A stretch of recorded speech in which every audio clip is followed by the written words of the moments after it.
Hello friends, मी भावना. माझ्या चॅनलमध्ये मी तुम्हा सर्वांचे मनापासून स्वागत करते. कसे आहात तुम्ही सर्व? आय होप तुम्ही सर्व आनंदात असाल. स्वामींच्या कृपेने तुमच्या सगळ्या चांगल्या इच्छा पूर्ण होऊन आजचा दिवस तुम्हाला खूप छान आणि आनंदाचा जाऊ. 18 जून रोजी गुरुपुष्यामृत आहे. गुरुपुष्यामृत या योगावर आपल्याला लक्ष्मी प्राप्तीच्या आणि काही आपल्या गुरूंच्या सेवा करायच्या असतात. तर यावर आपल्याला जी जमेल ती सेवा करायची असते. आपल्याला लक्ष्मी प्राप्ती व्हावी आणि प्राप्त लक्ष्मी स्थिर राहावी यासाठी मी तुम्हाला आज एक छोटासा उपाय देणार आहे. हा उपाय जर तुम्ही केला म्हणजे या दिवशी तुम्हाला सायंकाळी 2 वस्तू जाळायच्या आहे. त्या वस्तू जर तुम्ही जाळल्या म्हणजे प्रत्येक महिलांसाठी हा व्हिडिओ आहे, महिलांनी कुठे स्किप करू नका. तर त्या वस्तू जर तुम्ही जाळल्या तर तुमच्या घरात लक्ष्मी अखंड वास करणार आहे. लक्ष्मी अखंड वास करणं खूप गरजेचं असतं. पैशांच्या समस्या येतात, आर्थिक समस्या असतील तर नक्कीच तुम्ही हा उपाय करा आणि उपाय करत चला तर आपल्याला त्याचं फळ नक्कीच मिळतं. तुम्हाला असं वाटत असेल की आज ताई एकदम म्हणजे चेंज केलं, देवाजवळ बसलेलं आहे देवघरासमोर. तर बऱ्याच माझ्या ताईंचे कमेंट्स होते की ताई तू स्वामींची मूर्ती दाखवत नाही किंवा तुझं देवघर आता तू दाखवतच नाही, सेवेचे व्हिडिओ येत नाही, व्लॉग येत नाही. तर मी विचार केला चला आता बघूया आपण, म्हणजे मला जमतंय का. आता माझं जे आधीचं घर होतं तिथे मला जमत नव्हतं, पण इथे मला जमतं आहे बसायला. तर इथे बसून मी व्हिडिओ करू शकते, त्यानिमित्ताने तुम्हाला देवघर दिसेल. तर ही सेवा म्हणजे माता लक्ष्मीचा अतिशय प्रभावशाली कमलात्मक मंत्र. सगळ्यांना माहिती आहे कमलात्मक मंत्र आपल्याला म्हणायचा आहे. हा कमलात्मक मंत्र म्हणत असताना आपल्याला काय करायचं आहे, आपल्याला काय जाळायचं आहे. 16 वेळा हा मंत्र म्हणायचा आणि 2 वस्तू तुम्हाला जाळायचे. त्या कशा पद्धतीने ते मी तुम्हाला पुढे सांगते. तर आता कसं करायचं, 18 जून रोजी म्हणजे गुरुवारी गुरुपुष्यामृत आहे. आता हा योग परत येणार नाही, आता परत डायरेक्ट एप्रिलमध्ये येईल हा योग. आता परत येणार नाही. हा गुरुपुष्यामृत आता शेवटचा आहे या वर्षाचा, आता डायरेक्ट एप्रिलमध्ये, तर पुढच्या वर्षी देईल. तर ही सेवा खास महिलांनी करायची आहे. परंतु जर महिला नसतील म्हणजे महिलांचे पिरियड्स वगैरे आले, काही प्रॉब्लेम असेल तर पुरुषांनी केली तरीसुद्धा चालेल किंवा घरात कोणी दुसरं असेल त्यांनी केली तरीसुद्धा चालेल.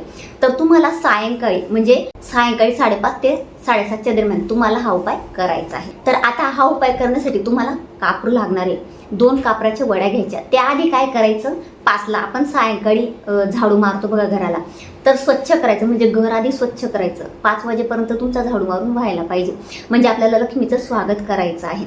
तुम्हाला तुमच्या देवघराच्या समोर लक्ष्मी मातेची मूर्ती असेल, फोटो असेल किंवा लक्ष्मी मातेचं श्रीयंत्र असेल, जे काय असेल त्याच्या समोर तुम्हाला बसायचं आहे.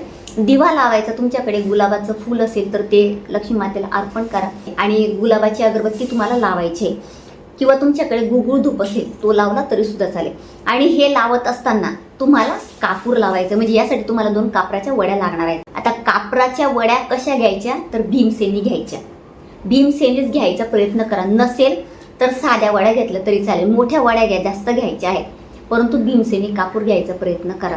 तर 2 मोठ्या मोठ्या वड्या घ्यायच्या आहेत आणि त्यासोबत 2 अखंड लवंग घ्यायच्या. लवंग कुठली तुटलेली फुटलेली नसावी, व्यवस्थित असावी आणि जी आपण किचनमध्ये वापरतो ती नसावी. म्हणजे तुम्ही पिरियड्समध्ये वगैरे तुमचे हात लागले असेल तशी घेऊ नका.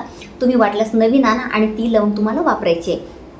तर आता 5:30 ते 7:30च्या दरम्यान या वेळेत तुम्हाला लक्ष्मी मातेसमोर बसायचे. धूपदीप लावल्यानंतर तुम्हाला जो दिवा तुम्ही लावला आहे त्या दिव्यातूनच तुम्हाला कापूर पेटवायचा आहे, म्हणजे प्रज्वलित करायचं आहे.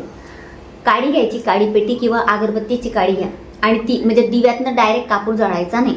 काडी त्या दिव्याला लावायची, म्हणजे त्या दिव्यातनं ती जी ज्योत आहे त्या ज्योतीतूनच तुम्हाला तो कापूर पेटवायचा आहे, समजलं असेल तुम्हाला. आणि तो कापूर पेटवल्यानंतर तुम्हाला फक्त 16 वेळा कमलात्मक मंत्र म्हणायचा. आपल्या नित्यसेवामध्ये तो आहे. अशा पद्धतीने मंत्र म्हणायचा. फक्त 16 वेळा हा मंत्र तुम्हाला म्हणायचा आहे आणि तोपर्यंत तुमचा कापूर जळत राहिला. तर दुसऱ्या दिवशी आता हा कापूर तुम्ही जाळला तो जळू द्यायचा. त्यानंतर दुसऱ्या दिवशी काय करायचं, तर दुसऱ्या दिवशी तो जो कापूर आहे तो जर जळणार आहे आणि त्या लवंग राहतील तुमच्या, तर त्या लवंग तुम्हाला डस्टबिनमध्ये टाकून द्यायच्या आहेत. म्हणजे जिथे आपण कचरा टाकतो त्यात टाका. ओल्या कचरा किंवा सुक्या कचरा तुम्ही टाकू शकतात.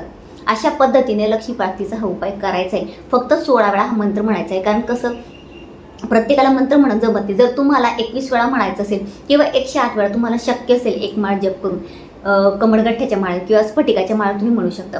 तर पण कसं होतं म्हणजे तसं पण तुम्ही करू शकतात, पण कमीत कमी 16 वेळा हा मंत्र म्हणा. थोडासा मोठा आहे तो, कारण जे आपले नवीन स्वामी सेवेकरी असतील त्यांना जमणार नाही, तर तुम्ही म्हणू शकता. ज्यांना सवय असेल आधीपासून तुम्ही म्हणत असणार तर तुम्ही 108 वेळा म्हटला तरी सुद्धा चालेल.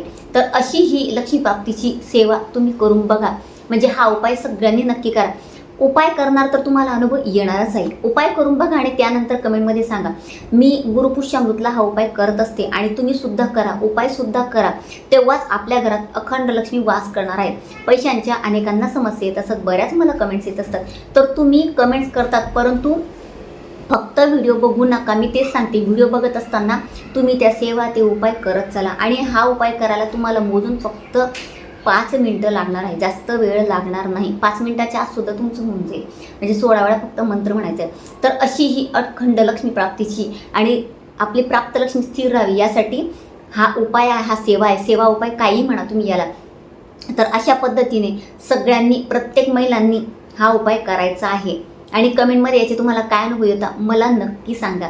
तर अतिशय छोटीशी माहिती ती जी मला तुम्हाला द्यायची होती. जर तुम्हाला माझा आजचा व्हिडिओ आवडला असेल तर व्हिडिओला लाईक, शेअर, चॅनलला सबस्क्राईब आणि आपल्या भावनाज लाईफस्टाईल या फेसबुक पेजला, इंस्टाग्राम पेजला फॉलो नक्की करा. आणि कमेंटमध्ये ओम श्री महालक्ष्मी नमः नक्की लिहा.